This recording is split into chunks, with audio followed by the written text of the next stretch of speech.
Hace algún tiempo estuve en una ciudad que se llama Altea, en España. Hemos vivido ahí con Lisbeth unos 3 años. Llegamos a una pequeña congregación. Y cuando digo pequeña, si digo que eran 5 miembros, ya entiendes, ¿no? En los cultos puede haber 10, 12 alguna vez. Y de paso digo que en nuestras vidas hemos estado en alguna congregación en Quito con 2.500 personas, pero también en una congregación de 10, de 5, 10, 12. Y en realidad es lo mismo. Donde Dios nos ponga tenemos que hacer lo que Él nos manda hacer.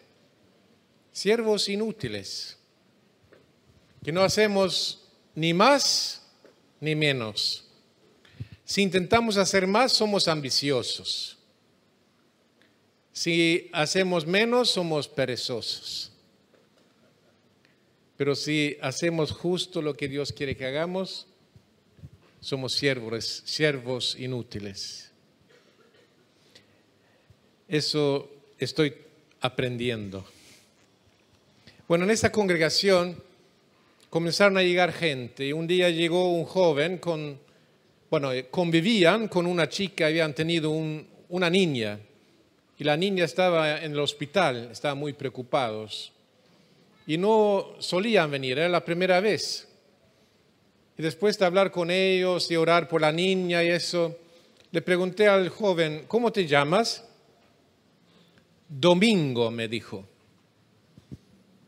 Y enseguida me vino una idea, ¿no? Yo le dije, ¿sabe lo que significa domingo?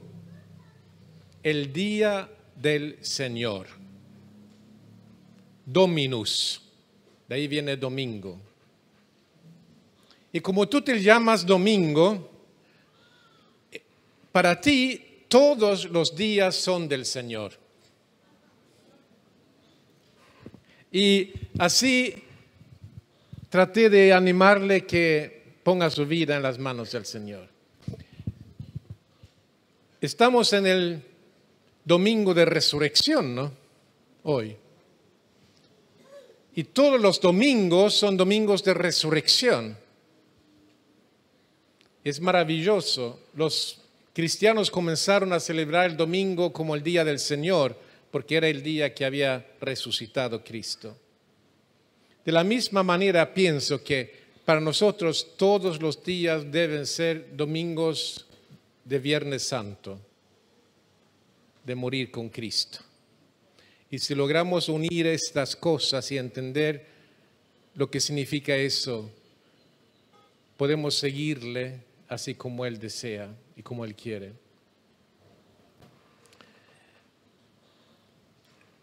Hay un lema, arreglando las redes, y hay 2 textos que nos pueden llevar a una meditación sobre este tema. Un texto es en Lucas 5 y vamos a comenzar con ese texto. Lucas capítulo 5.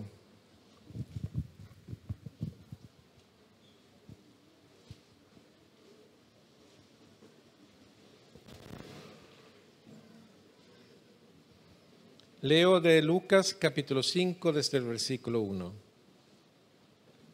Aconteció que estando Jesús junto al lago de Genesaret, el gentío se agolpaba sobre él para oír la palabra de Dios.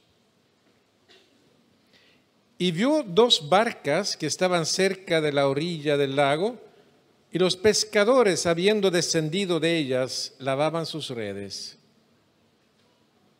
Y entrando en una de aquellas barcas, la cual era de Simón, le rogó que la apartase de tierra un poco, y sentándose, enseñaba desde la barca a la multitud. Cuando terminó de hablar, dijo a Simón, boga mar adentro, y echad vuestras redes para pescar. Respondiendo Simón le dijo, Maestro, toda la noche hemos estado trabajando y nada hemos pescado, mas en tu palabra echaré la red. Y habiéndolo hecho, encerraron gran cantidad de peces y su red se rompía. Entonces hicieron señas a los compañeros que estaban en la otra barca para que viniesen a ayudarles y vinieron. Llenaron ambas barcas de tal manera que se hundían. Viendo esto, Simón Pedro cayó de rodillas ante Jesús diciendo: apártate de mí, Señor, porque soy hombre pecador. Porque por la pesca que habían hecho, el temor se había apoderado de él y de todos los que estaban con él. Y asimismo de Jacob y Juan, hijos de Zebedeo, que eran compañeros de Simón. Pero Jesús dijo a Simón: no temas, desde ahora serás pescador de hombres. Y cuando trajeron a tierra las barcas, dejándolo todo, les siguieron. Cuando últimamente he estado meditando en este texto, es como un cuadro pintado de un momento en el ministerio de Jesús en la vida de los discípulos. Es al inicio, cuando está llamando a los discípulos.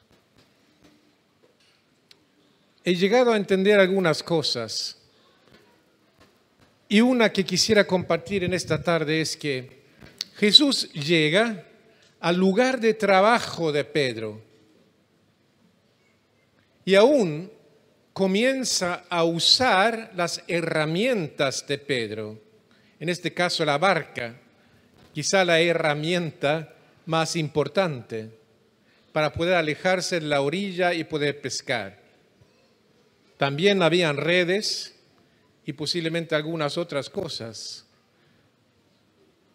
Y Jesús llega a la orilla, llega donde está Simón, Pedro y los otros, y primero le pide a Pedro si se puede sentar en la barca para enseñar a la gente.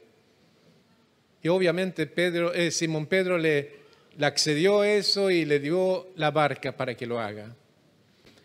Y creo que todos, si alguna vez hemos estado cerca de un lago o el mar, más que todo un lago que está tranquilo, vemos como la voz corre muy lejos sobre las aguas. Fueron los parlantes de ese día, de esos días. Y Jesús se sentó a enseñar a la gente.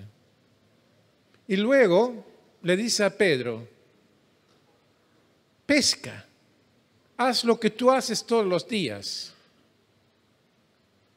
pero ahora un poco más alejado de la orilla, más adentro del lago.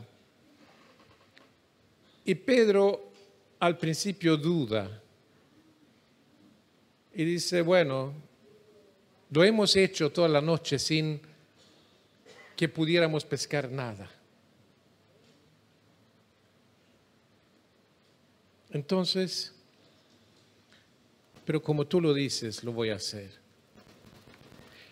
Y allí, en el lugar de su trabajo, con sus herramientas, Jesús le bendice y pesca más que se podría imaginar, a tal punto que tenían que pedir a los compañeros que también llenen sus barcas de la pesca. Y casi se hunden las dos barcas.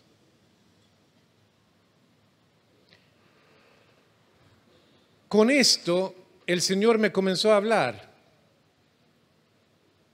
Yo no soy pescador. ¿Hay algún pescador aquí? ¿Tan lejos del mar? Quizá no hay tampoco lagos tan grandes como para dedicarse a la pesca, por lo menos no como profesión. Entonces, casi ninguno aquí somos pescadores. Si Jesús, en lugar de llegar donde Pedro, habría llegado a nuestra hija Sabina, y hoy en día, ¿entraría en ese lugar? Le pediría a ella: ¿puedo yo hablar aquí a la gente en la sala de espera? Claro, dice Sabina. Y hay bastante gente ahí esperando. ¿Y qué están esperando? Son parientes que están esperando que adentro de las salas alguien dé a luz. Porque Sabina es partera, dicen aquí, o matrona o obstetriz. Bueno, cualquiera de estas palabras se entiende, ¿no? La persona que asiste el parto de las personas, de las madres. Después que Jesús ha enseñado en la sala de espera, sale Sabina y le dice: ¿por qué no entras otra vez a atender a esa mujer? Bueno, creo que tengo que esperar. Ha estado en labores toda la noche, no da luz.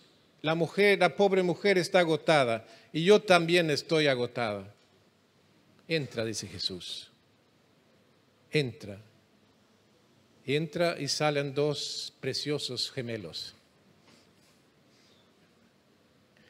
Y cuando sale, Jesús le dice a Sabina: sígueme y tú asistirás a partos cuando personas nacerán de nuevo. Tú no les haces nacer de nuevo, pero asistes el proceso.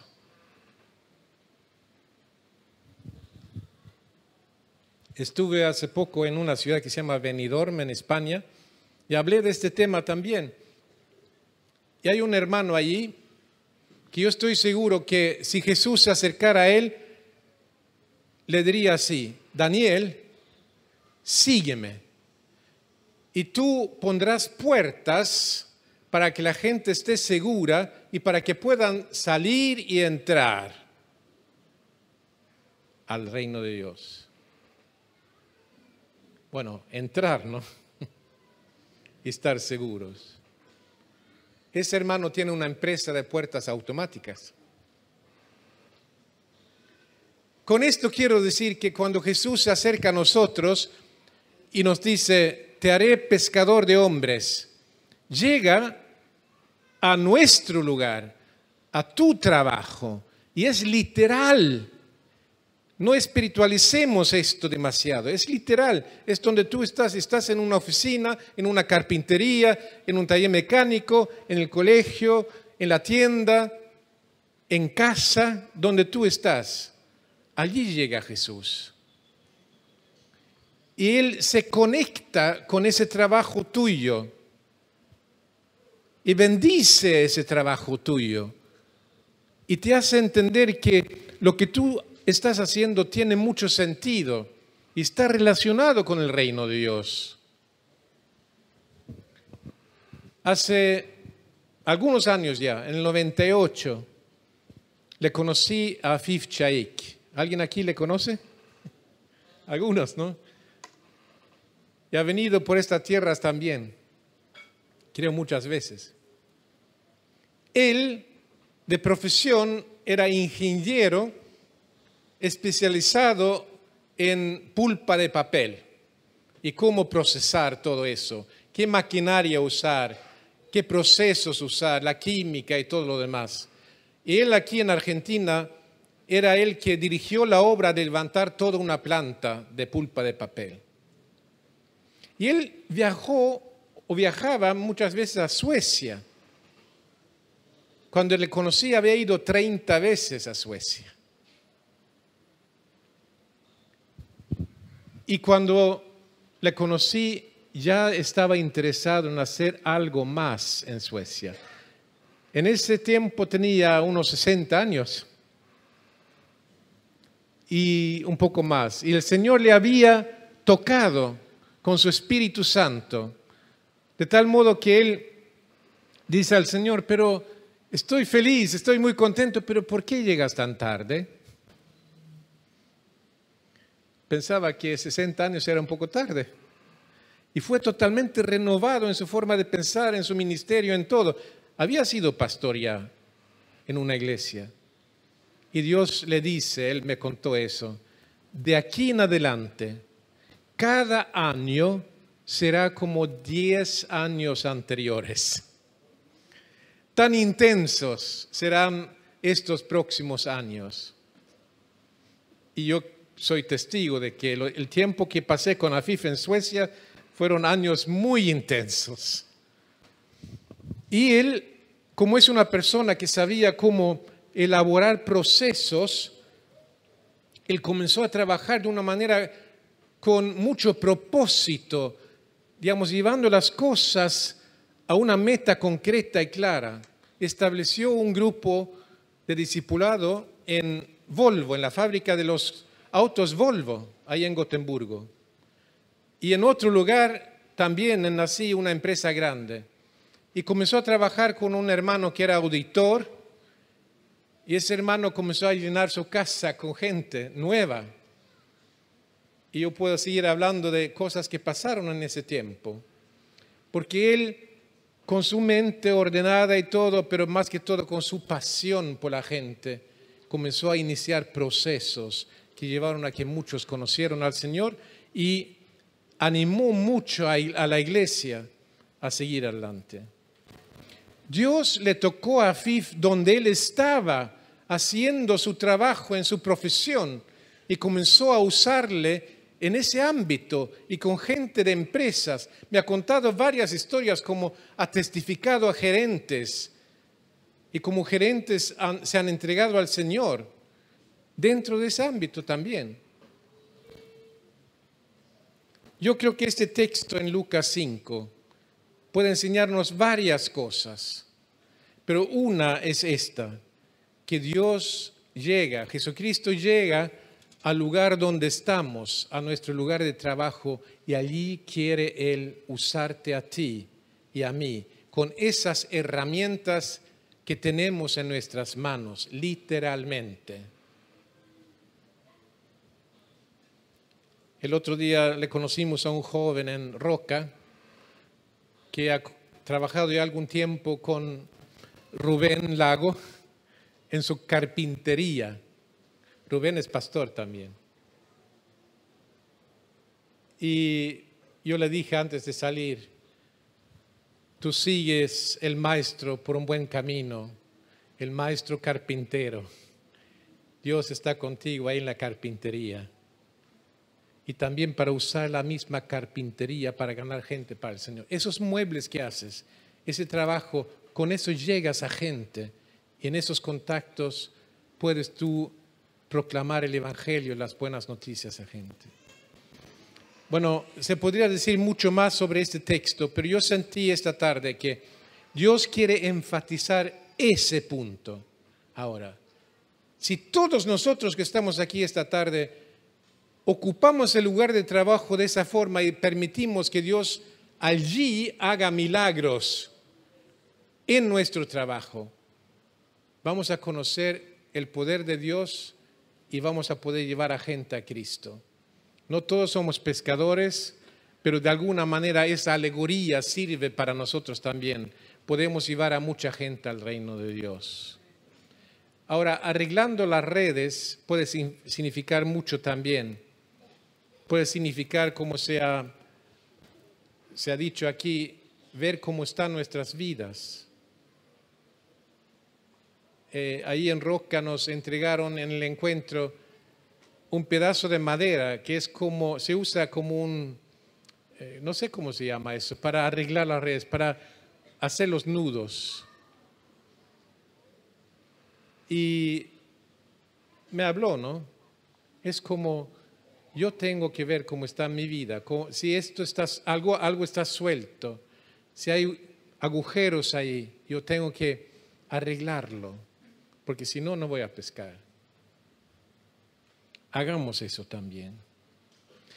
Cuando dice que Simón Pedro se tiró de rodillas delante de Jesús, yo he pensado que posiblemente lo que él sintió en ese momento era, hasta aquí no le he tomado en cuenta a ese Jesús de Nazaret. He escuchado mucho de él, he entendido que ha hecho milagros, sigue haciendo, que él enseña, acabo de escuchar su enseñanza, pero en mi trabajo, en el lugar donde estoy, no le he tomado en cuenta.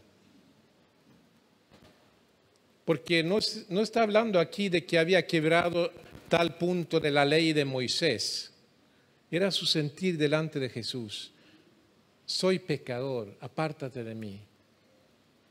La conciencia que nos puede dar Jesús de que hasta ahora no le he tomado en cuenta en el lugar de mi trabajo, ahora lo voy a hacer. La otra pesca es en Juan 21.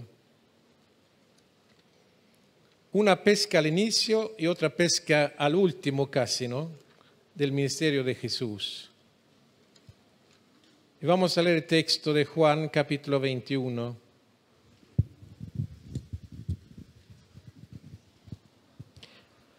Comenzando desde el versículo 1.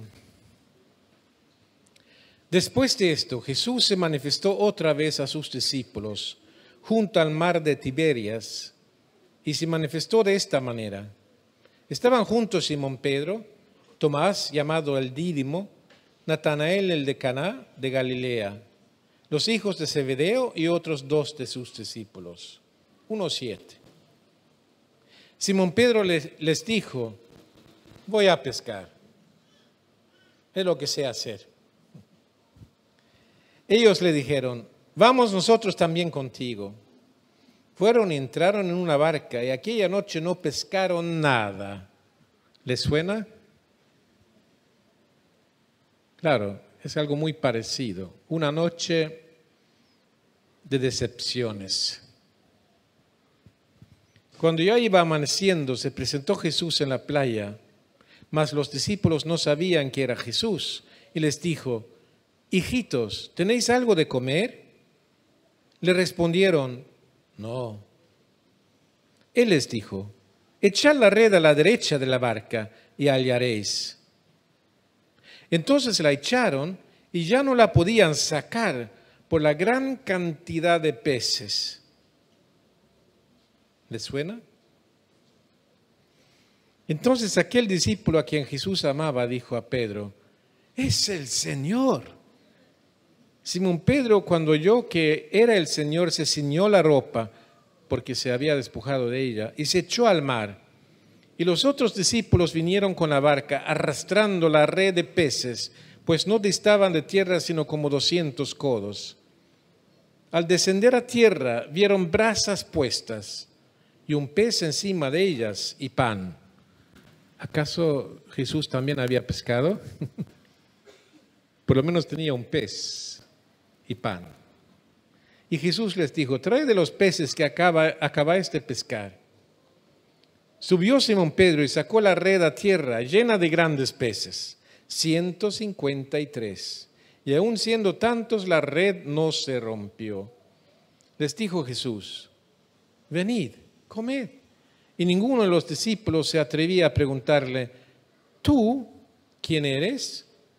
Sabiendo que era el Señor. Vino pues Jesús y tomó el pan y les dijo, Él les dio, y asimismo del pescado. Esta era ya la tercera vez que Jesús se manifestaba a sus discípulos después de haber resucitado de los muertos. Vamos a parar ahí un momento.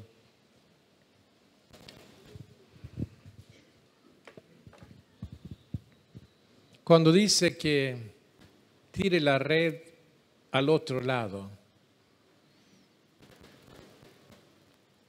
es un pequeño cambio, pero no tan grande. Pero es un cambio. Algo puso el Señor en mi mente que lo comparto.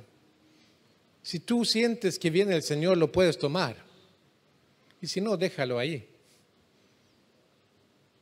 Pero yo creo que algo que el Señor quiere hacer con nosotros, y lo toqué en la otra sesión, es que estemos donde hay sufrimiento, estemos donde hay mucha necesidad, porque ahí estará Jesús. Y si esto de echar la red al otro lado significa como iglesia y como personas y como grupos y como grupo de hogar, lo que sea, comencemos a fijarnos en cuáles son las necesidades de la gente y allí echamos la red. Puede haber una pesca grande. Y no es que nosotros estamos así a propósito, usando un método para que la gente venga a Cristo. Sencillamente compartimos el dolor de la gente, sentimos empatía por la gente y estamos allí para levantarles. Como dije también de mañana, ¿no? Vamos hacia abajo a servir. Y donde estamos, damos ejemplo de Jesús y la gente conoce quién es Jesús. El Dios que descendió, que se hizo hombre, que se hizo siervo, que murió por todos. Así que si eso de tirar la red al otro lado significa, hagamos eso. Y yo sé que aquí hay iglesias y hay grupos que trabajan en proyectos de ayuda, ayudando a niños, ayudando a drogadictos y otras cosas. Y yo creo que es justamente eso que la iglesia debe hacer. Al sur de Barcelona, en una pequeña ciudad que se llama Cunit, en España, entre Barcelona y Tarragona, conocimos hace años a un matrimonio, Fran e Isa, que son los pastores ahí. Y después de un tiempo conocimos que estaban en una tremenda necesidad. 3/4 partes de la congregación estaban sin trabajo. Y obviamente era muy difícil la situación total. Así la crisis afectó en España a todos, ¿no? Gracias a Dios el pastor mismo tenía su trabajo en la fábrica de SEAT, de los autos, ahí en Barcelona, y pudo mantener su trabajo en ese tiempo. Y yo sé que ellos también de sus bolsillos sacaron para ayudar a otros. Pero en esa crisis también consiguieron del banco de vivienda que pudieran repartir comida, canastas, cada semana. Y las personas podían venir pasando una semana a recibir su canasta. Una semana un grupo, la otra semana otro grupo. Y atendían a 140 familias. Una congregación en ese entonces quizá de unas 80 personas. Y eso se estaban fijando las autoridades, el ayuntamiento, el alcalde, en lo que estaban haciendo. Y comenzaron a apoyarles también. Luego, el local que tenían quedó pequeño.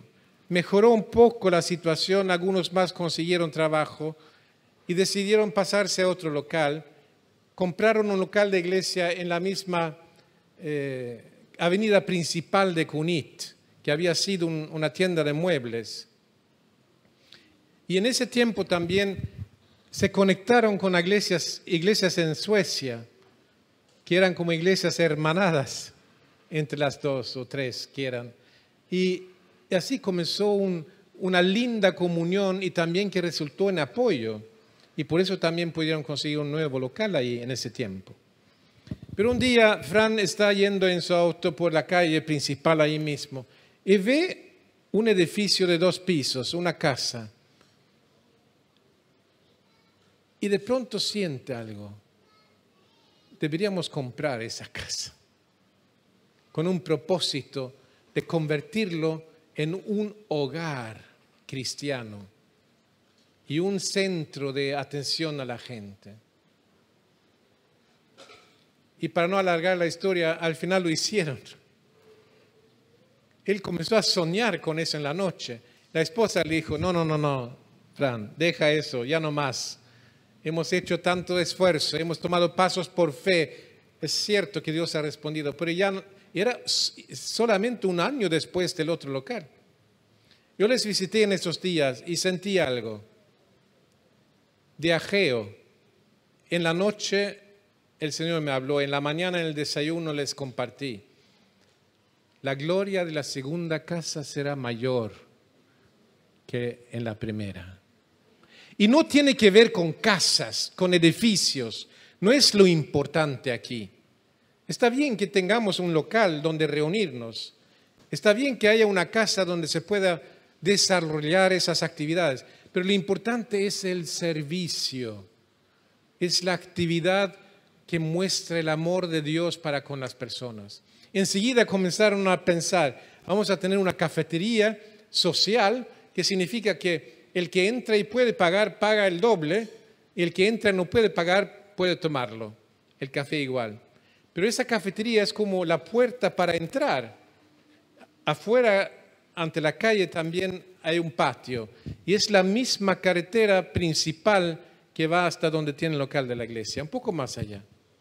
Pero también arreglaron unos cuartos para poder acoger a gente que no tiene dónde dormir, y comenzaron a acoger a personas que no tenían dónde parar en la noche, hasta que también el ayuntamiento pudo comenzar a ayudar a esas personas. En alguna ocasión también el ayuntamiento mandó a gente a ellos. Y también llega gente con problemas de drogadicción, y el que vive ahí en esa casa con su esposa, es Vicente.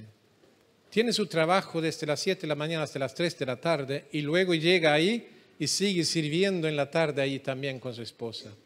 Él tiene un pasado como drogadicto y criminal también, pero Dios le salvó de ahí. Ahora cuando llega gente así, se identifica enseguida con ellos y toma un paseo por la playa de Cunit y conversa con esa persona, un poco le llega a conocer y entiende que hay que tomar estos próximos pasos con él. En estos días está llegando también una familia de Venezuela a España y llega allá donde ellos los primeros días hasta que puedan arreglar algo, a esos cuartos. Tienen ropa que pueden dar a gente que no tiene ropa y están levantando como una pequeña tienda de segunda mano donde también va a haber ingresos. Y Dios está bendiciendo ese lugar de servicio. Y comento esto ignorando cuántas cosas hacen ustedes, seguramente hacen cosas, pero cuando Jesús dijo a Pedro, tira la red al otro lado, yo creo que estos son tiempos cuando la iglesia sí comienza a servir a la necesidad de la gente y la necesidad literal que tienen. A veces es soledad, otra vez drogadicción, otra vez es que no tienen comida, lo que sea. Allí Dios va a bendecir y va a haber una gran pesca para el reino de Dios. Porque la gente va a conocer quién es Jesucristo, el siervo de Dios que descendió a nosotros. Y van a conocer su carácter en nosotros. Y eso les va a convencer. Yo creo que estos son pasos importantísimos para nosotros en estos días, cuando hablamos de pesca. Pero en este texto hay algo más, ahí en Juan, y quiero tocar eso también. Es lo que viene a continuación, desde el versículo 15. Después que Jesús les había dado un buen desayuno, y de paso Jesús iba comiendo de casa en casa, ¿no? Eran momentos de comunión. Eso también es un elemento importante en la obra de Dios.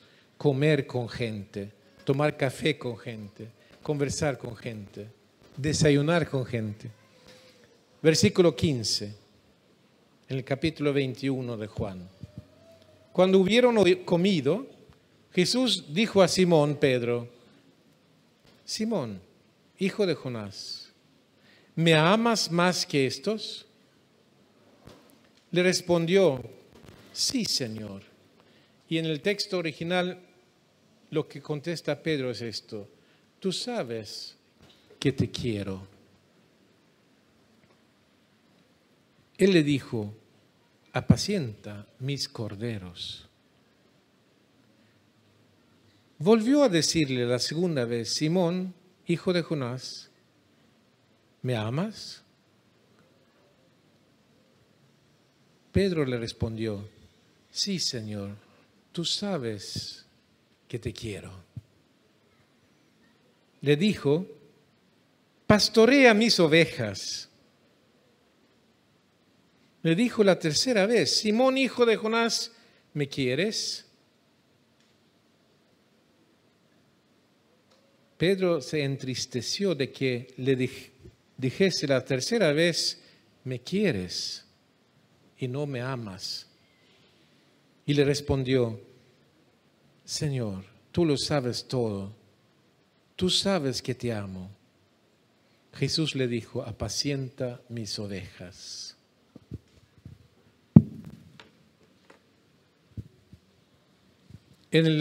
Lo que hemos visto antes, lo que pasó antes, habían estado toda la noche pescando, estaban fatigados, estaban cansados, posiblemente también decepcionados. Yo no sé cómo estás tú. Yo no sé si estás cansado. A veces no queremos admitirlo. Trabajamos en el discipulado, trabajamos en las cosas y queremos hacerlo mejor y está muy bien. Pero llega un punto donde no vemos el fruto, el resultado que queremos ver y nos fatigamos.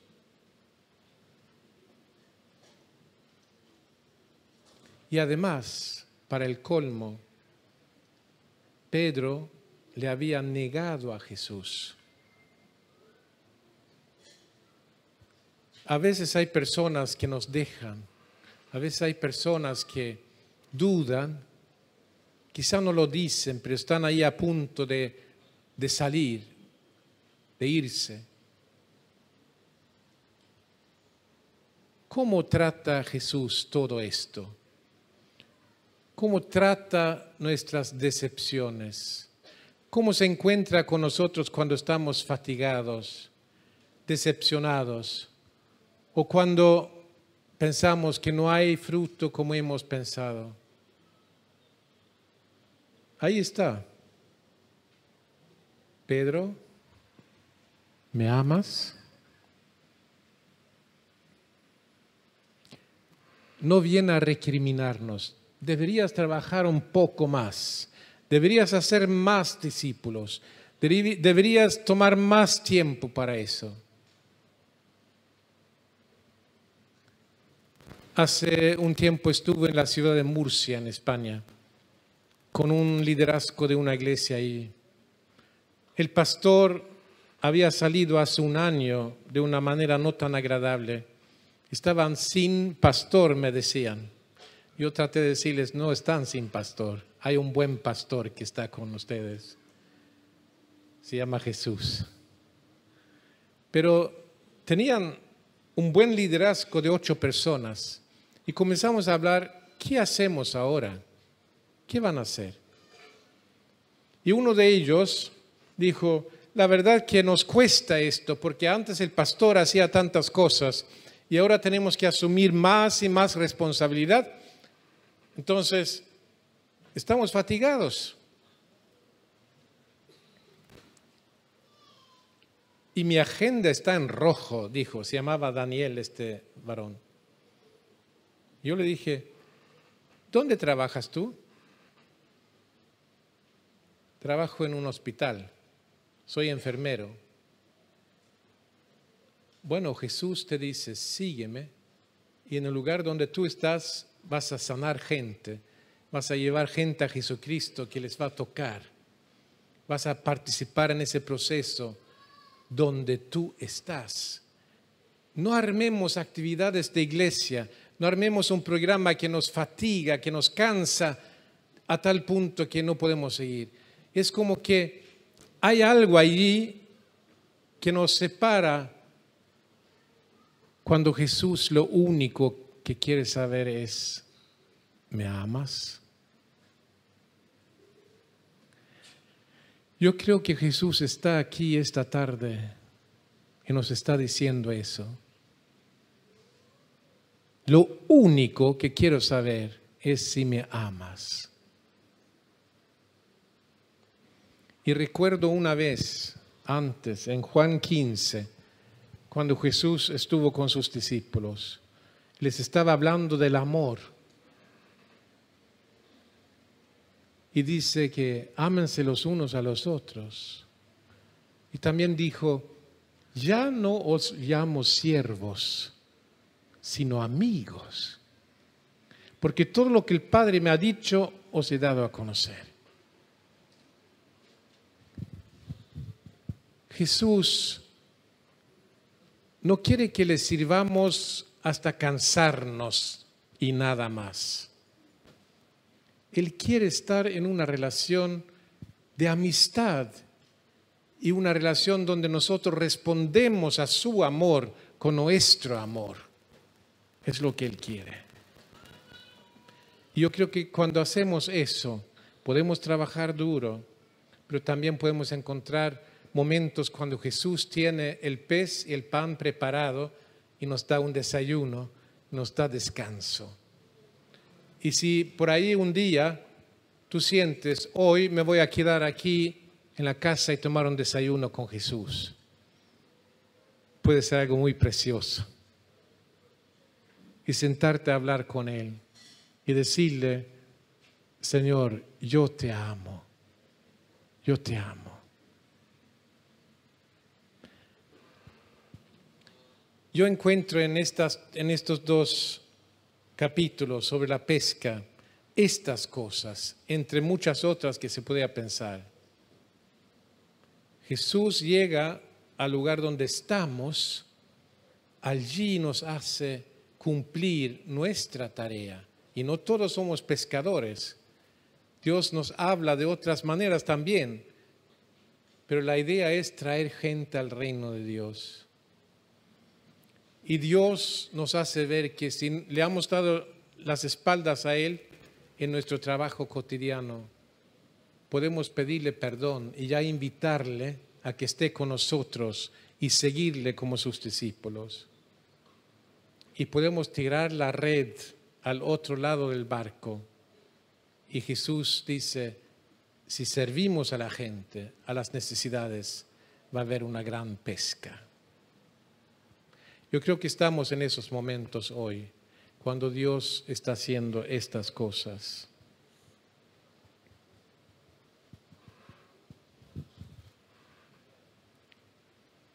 Dios nos mueve en estos días a tomar pasos, donde estamos y hasta lejos. Y antes que termine hoy, quiero decir eso. Hemos tenido la dicha en este viaje de estar en Belgrano, estar en Mármol, ahí en Buenos Aires, encontrarnos con jóvenes allí que se están preparando para las misiones. Estuvimos en Roca también con otro grupo de Hacia las Naciones, preparándose para ir a las naciones. Puede ser que aquí hay jóvenes que han ido a ese programa antes y que te preguntas, ¿qué voy a hacer? ¿A dónde voy a ir? Bueno, Dios está levantando un pueblo hoy para que vaya a las naciones.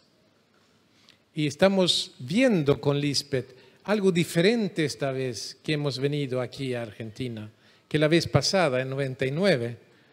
En 99 Dios puso muy fuerte en mí una palabra que entregué en ese retiro del Colegio Ward. Lo había sentido la noche anterior y creo que ni medí cuán fuerte era esa palabra cuando lo compartí luego.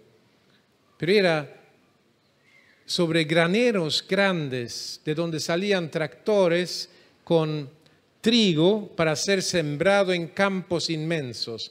Y Lisbeth y yo nunca hemos visto campos tan grandes como en Argentina. Pero después de ver eso, fue como que ese cuadro se hizo humo. Y escuché como una voz que dijo, pero no es así, porque han comido el grano en casa. Y cuando comemos el grano en casa ya no tenemos para sembrar. Gracias a Dios, ahora vemos que el grano va saliendo. Hay un cambio en la forma de hablar, en la forma de pensar. La misión se va cumpliendo.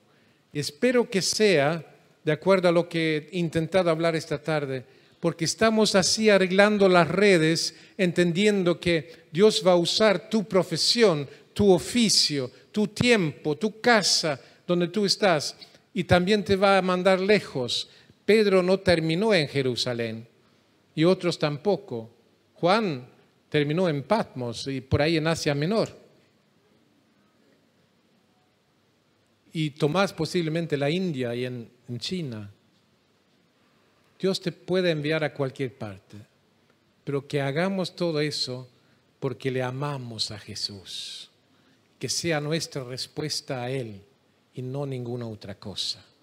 Oremos.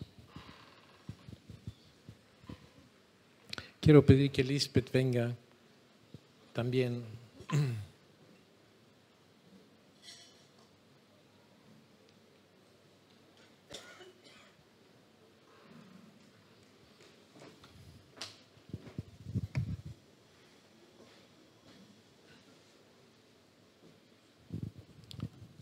Gracias, Señor, que puedes tomar nuestras palabras y cultivarlas dentro de nosotros para que brote en su tiempo y lleve fruto. Gracias por tus palabras, tu verdad. Siempre lleva fruto, Señor.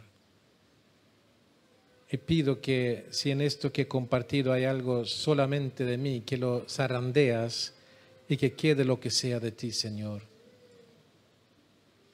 Y que este precioso grupo de iglesias pueda avanzar en el servicio a ti, Señor, por amor a ti. Gracias, Señor.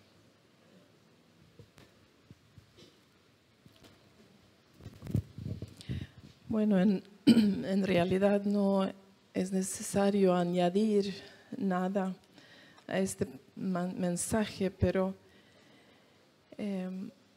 quisiera nada más subrayar eso de que Dios de tal manera amó Dios al mundo que dio a su Hijo unigénito para salvarnos, no para juzgar, sino para salvar. Y de Él fue la iniciativa. Él amó a nosotros primero. La misión de Dios es esta. De tal manera amó Dios al mundo.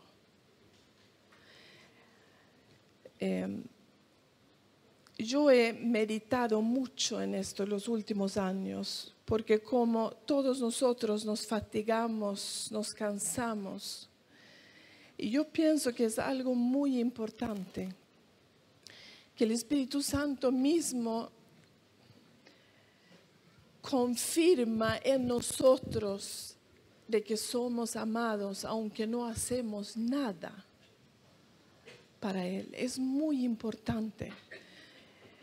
Porque si estoy ahí sin poder moverme, sin casi no respirar porque estoy tan cansada, Él me ama.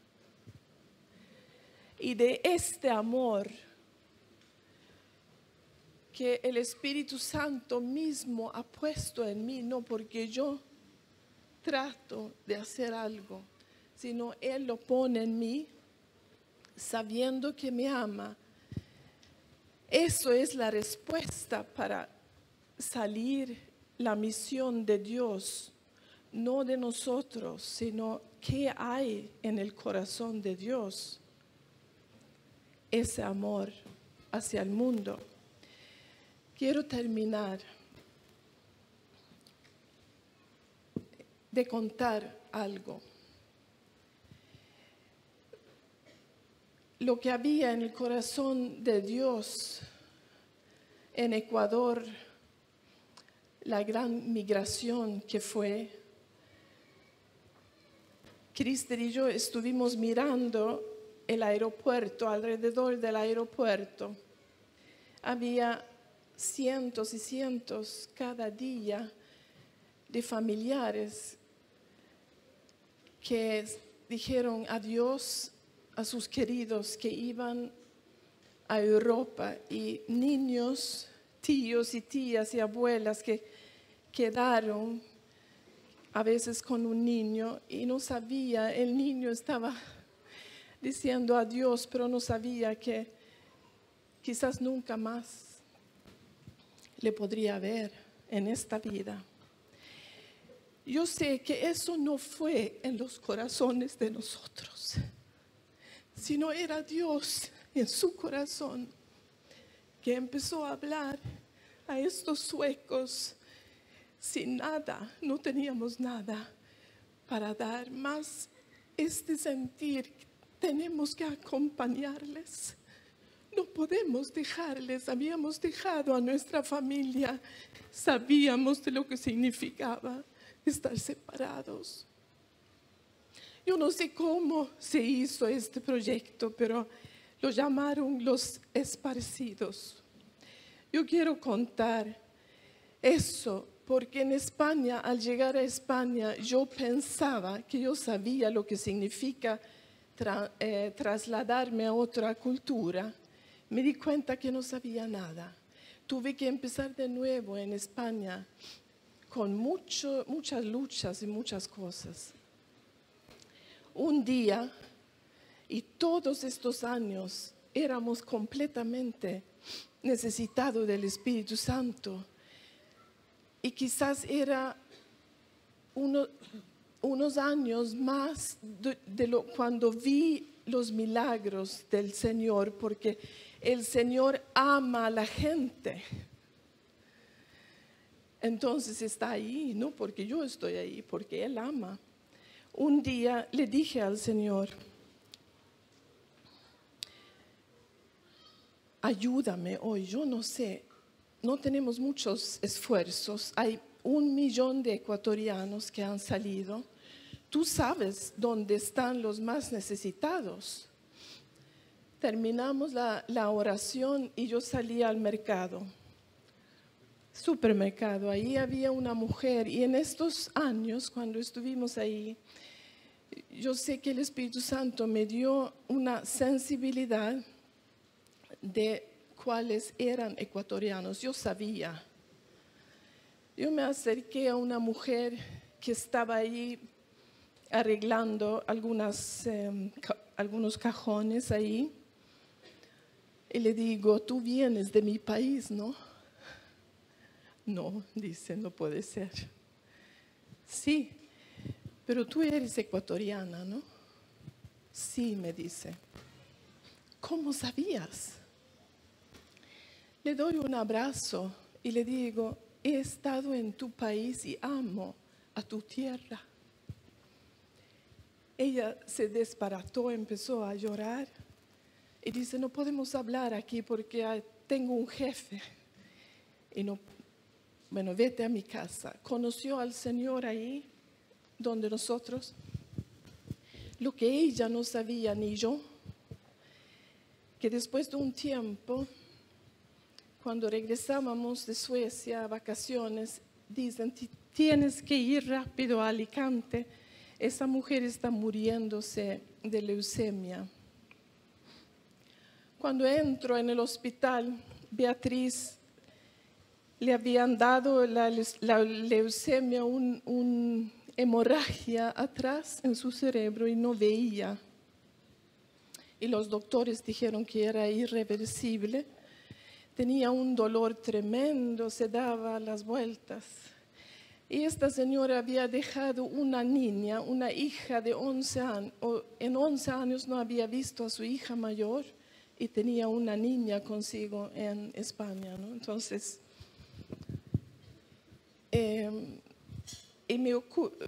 empiezo a leer la Biblia y leo cuando la mujer viene atrás de Jesús para tocar el manto, para ser sanada, porque sangraba mucho.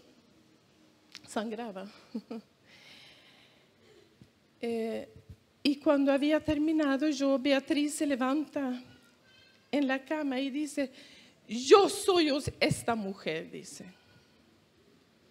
Y toca como el manto de Cristo. y se pone a dormir la primera vez en mucho tiempo.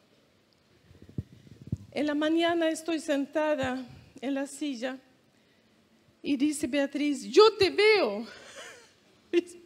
Y yo me asusté tanto porque yo no tenía nada de fe de que algo iba a suceder ahí. Pero ella recuperó la vista porque quiso aprender de la Biblia. Empieza, porque como estaba en este mercado, empieza a testificar, conocía a mucha gente, empezó a testificar alrededor de toda Altea de lo que Jesús había hecho por ella.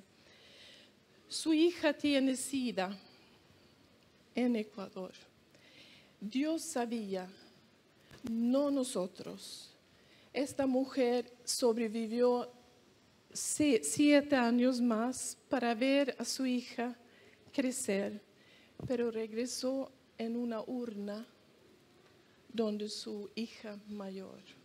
Fue tremendo el dolor, pero también algo tan lindo ver, y yo podría darles tantos ejemplos de una precisión en la obra del Señor que nunca en mi vida he visto. ¿Por qué? Porque Él ama y vio que había tanta necesidad. Amén.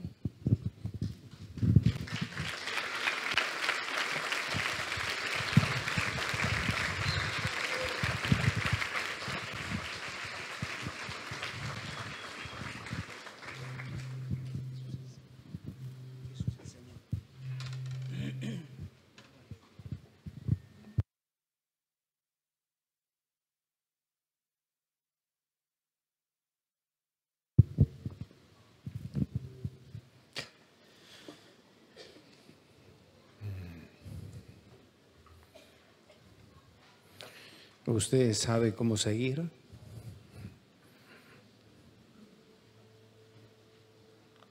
Yo no sé cómo seguir.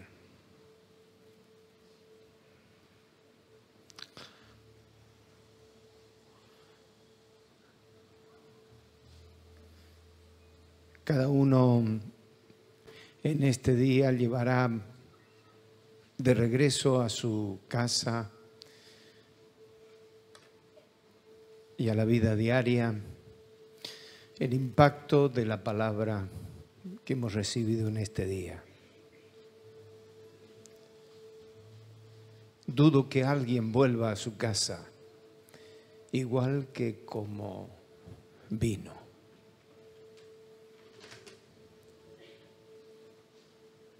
Yo no recuerdo cuando surgió este lema, arreglando las redes. No, aunque estuve allí en esa reunión, sin duda. Pero fue después de un tiempo de buscar a Dios y de orar. Y de que Dios trajera una palabra. Y trajera a un mensajero con esa palabra. Y Dios, como hemos cantado, que es fiel, lo hizo. Dios trajo el mensajero, los mensajeros, y trajo la palabra.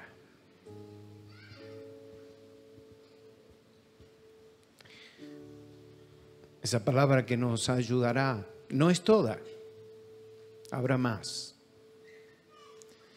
Pero en este día Dios ha ajustado algunos nudos en nuestras redes.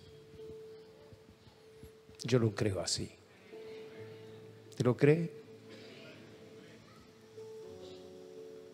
Gloria a Dios. Gloria a Dios. Tenemos aquí el pan y vino. Vamos a celebrar una vez más la cena del Señor. ¿Qué ocurrencia esta de Jesús? La verdad que cuando uno lee los evangelios y ve algunas cosas que Él hizo, que la verdad que tenía cada ocurrencia. Boga mar adentro, tira la red, pero Señor, toda la noche hemos pescado y no sacamos nada.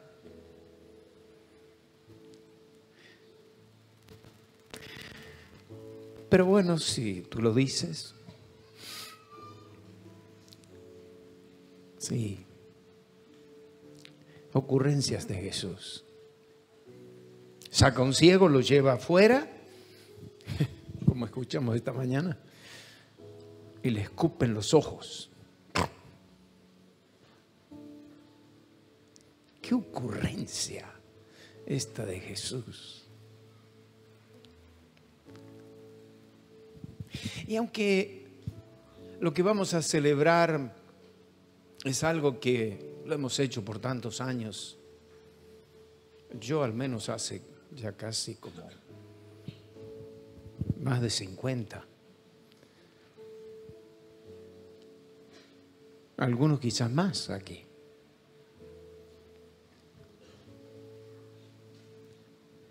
De comer pan y tomar un poco de vino. ¿Qué ocurrencia de Jesús?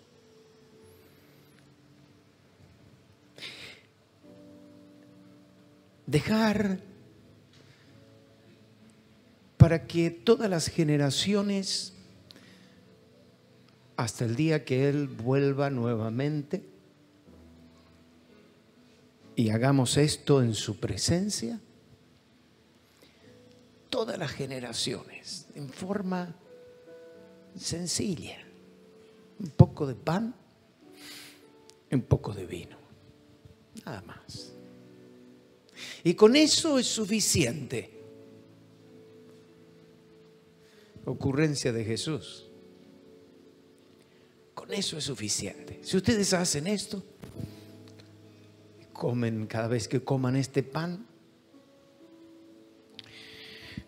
comerán de mí. Cada vez que beban de esta copa, beberán de mí. Tienen que creerlo. Si no, es pan que comemos todos los días, al menos aquí en Argentina. Y es vino que la mayoría puede tomar todos los días. Pero hecho de la manera en que lo hacemos, tiene otro significado y tiene otro efecto. Personalmente y en conjunto. Yo escuché por ahí de que alguien hace algunos años enseñar que antes de irse a dormir tomaba la cena del Señor solo. Esas son ocurrencias humanas. Yo me quedo con la ocurrencia de Jesús. Que donde 2 o 3 están, sí, ahí sí. Y toman un poco de pan y un poco de vino. Y toman conciencia de lo que es el cuerpo de Cristo. Y lo hacen. Entonces allí algo sucede. Algo sucede. Porque mi cuerpo es verdadera comida y mi sangre es verdadera bebida, dijo Jesús. Y si no lo hacen, no tienen vida. Por la fe, al comer el pan y al beber la copa, vida de Dios viene a nosotros. Y la segunda cosa que entiendo que Jesús estaba queriendo dejar para la posteridad en esta ocurrencia suya era que al celebrarlo juntos. Esa es la manera correcta de hacerlo. Al celebrarlo juntos, estaríamos no solo recibiendo una bendición personal, sino como cuerpo de Cristo. Así que eso es lo que vamos a hacer en esta tarde. Voy a pedir a los pastores que pasen aquí con sus esposas.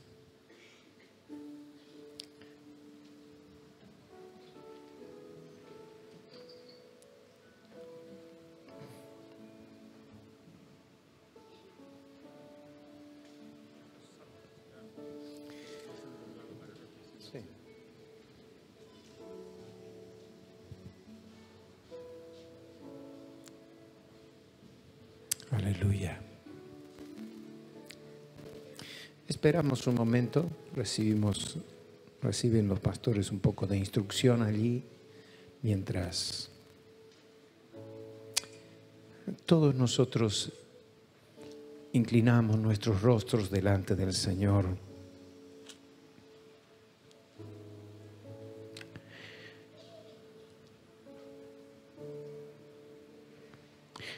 Damos gracias.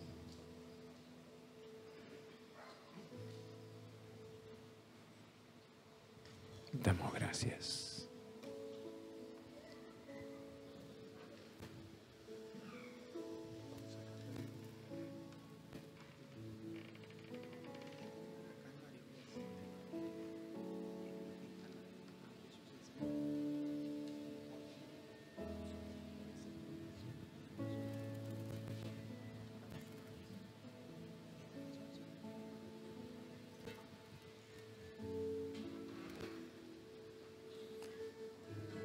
Inclina tu rostro por un momento mientras escuchamos esta canción.